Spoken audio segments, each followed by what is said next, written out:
Olá, graças e paz, mais uma manhã com vocês neste quadro Café com Reflexão. E hoje, dia 13 de julho é dia do cantor, mas dia 13 de julho também se comemora o Dia Mundial do Rock, ritmo musical que surgiu ali meados dos anos 50. Mas à parte, eu quero estar meditando com vocês em cima da segunda carta que Paulo escreve aos Coríntios, capítulo é o 5, versículo é o 1, não é? Que diz assim: sabemos que se for destruída a temporária habitação terrena em que vivemos, teremos da parte de Deus um edifício, uma casa eterna no céu, não construída por mãos humanas. Enquanto isto, gememos desejando ser revestidos da nossa habitação celestial. A premissa cristã, ela está justamente nesta proposta de que todos quantos estão militando por aqui um dia haverão de estarem descansando no reino de Deus. E a vida eterna em Cristo Jesus, de fato, é a mensagem central das Escrituras. Não é só a mensagem central do Novo Testamento, mas é a mensagem central das Escrituras, e porque toda a Bíblia ela está trazendo a centralidade do amor de Deus em Cristo Jesus para remir e resgatar a humanidade. Então, quando se fala por aí, por exemplo, de que a gente não lê o Velho Testamento porque lei é morte, então a gente se perde porque a importância do Velho Testamento é tão grande quanto a do Novo. Eu já falei isso para vocês, que o Velho Testamento ele é uma chave hermenêutica para compreender o Novo Testamento é uma chave hermenêutica para compreender o Velho Testamento, e tanto o Velho quanto o Novo Testamento, a palavra de Deus como todo, ela traz esta proposta da centralidade de Cristo. E a centralidade de Cristo é esta proposta de que Cristo morreu pelos nossos pecados para nos redimir e trazendo a nós aquilo que éramos capazes de efetuarmos por nós mesmos, que era a nossa própria salvação, e como garantia a premissa da vida eterna nos céus. E aqui Paulo ele está usando um jogo de figura de linguagem muito forte, muito expressivo, porque sabemos que se for desfeito a nossa temporária habitação, ele começa propondo que este nosso corpo, ele é um tabernáculo terrestre do ponto de vista de outra referência, de outra versão bíblica, por exemplo. Em outra versão bíblica está propondo: porque sabemos que se a nossa casa terrestre deste tabernáculo se desfizer, então o que nós compreendemos é que, de fato, quando a Bíblia está falando que de fato, o homem ele é composto por este aspecto material e este aspecto espiritual, né? A Bíblia está atestando aqui espírito, alma e corpo, e alguns propõem que espírito e alma é a parte intangível, que não se toca do homem, é uma mesma coisa, e o corpo é outra. E aqueles que se propõem, não, três partes bem distintas, porque cada um tem a sua função. A alma é fonte de sentimentos, o espírito é fonte de adoração, e o corpo é a ligação da alma com o espírito, não é? Mas todos três, tanto faz aqueles que pensam espírito e alma como uma só coisa, como aqueles que pensam espírito, alma e corpo como sendo três coisas distintas. A importância é que todos dois, ou todos três, espírito, alma e corpo, ou a parte intangível do homem como a parte tangível do homem, ambas estão aí para servir ao reino e à obra de Deus. E a proposta é que sim, você milita neste corpo e você tem aqui esta relevância, então não tem como você cair fora desta realidade mesmo, de saber que o seu corpo ele tem que ser usado para instrumento nas mãos do Senhor. Então vaso nas mãos do Senhor, Você vai pregar o Evangelho com este corpo que você tem, você vai anunciar as boas novas de Cristo com este corpo que você tem, você vai ser santo neste corpo, você vai se resguardar neste corpo de toda prática de pecado, toda prática do mal. Mas o ato de estarmos por aqui, nesta consciência paulina mesmo, sabendo que se for destruído a temporária habitação terrena, o ato de estarmos por aqui é na premissa de estarmos em dado momento, pode ser hoje, pode ser amanhã, pode ser para todos na vinda de Cristo, para buscar a sua igreja,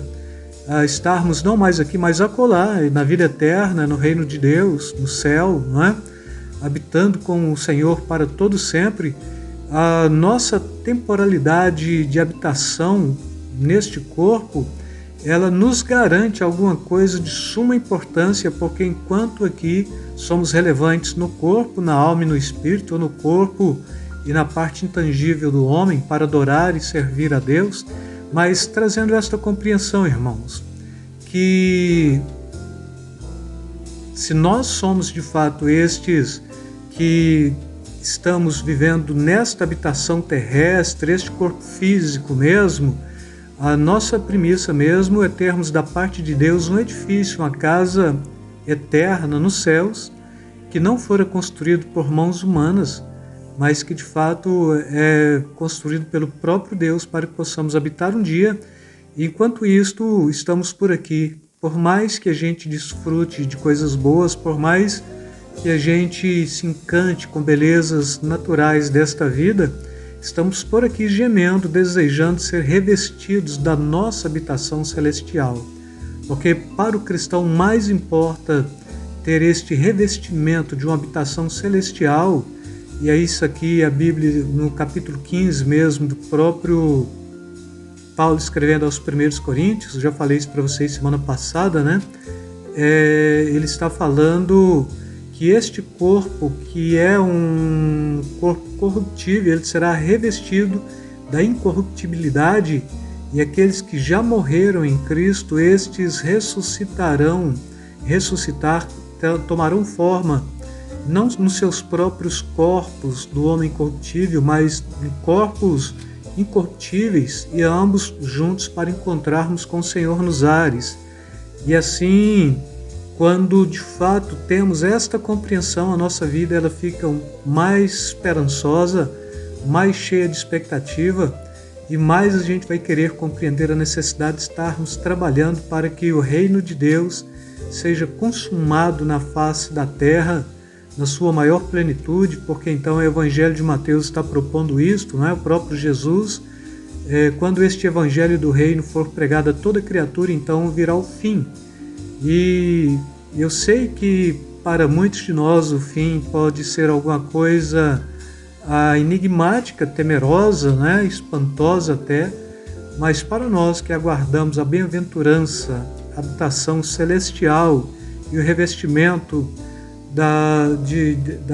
nossa casa espiritual, dos nossos corpos, não é? Agora incorruptíveis, totalmente incorruptíveis e glorificados também, porque um dos clamores da igreja é o clamor para a redenção dos corpos e para a glorificação dos corpos. Então, todos quantos estamos aqui, estamos bem nesta pauta e nesta premissa mesmo, vivendo aqui, desfrutando daqui, militando, mas usando este corpo para aquilo que é útil, para aquilo que serve para o próximo, para aquilo que alcança o desviado, que alcança o ímpio, que alcança o desavisado, que alcança aí o que eu falei para vocês logo no início da semana, né? O que crê em Deus, mas que ainda não tomou uma postura,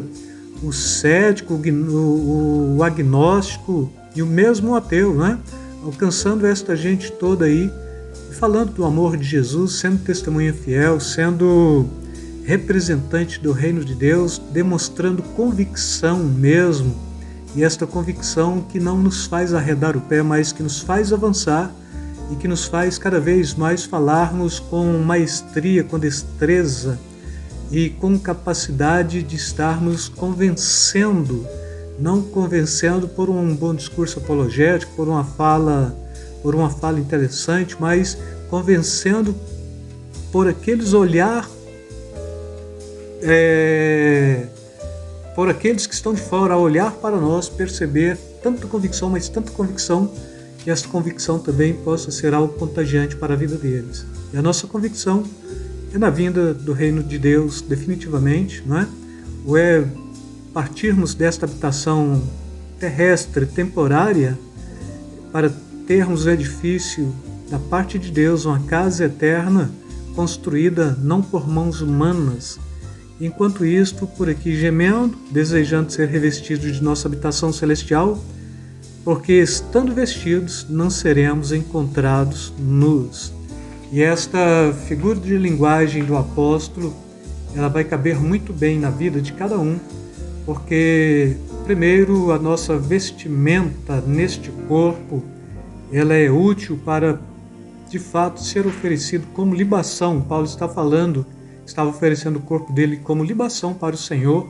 Então, que este corpo nosso seja, de fato, um corpo para o sacrifício, para a libação, para o trabalho, para o empenho, para a celebração, para demonstrar a convicção do reino, para convencer, com falas, talvez, mas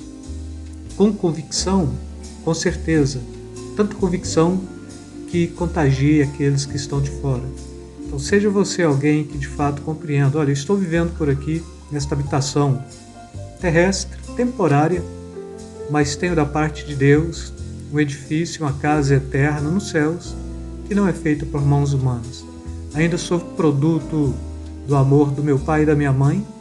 com a permissão de Deus, lógico, porque estou aqui, não é?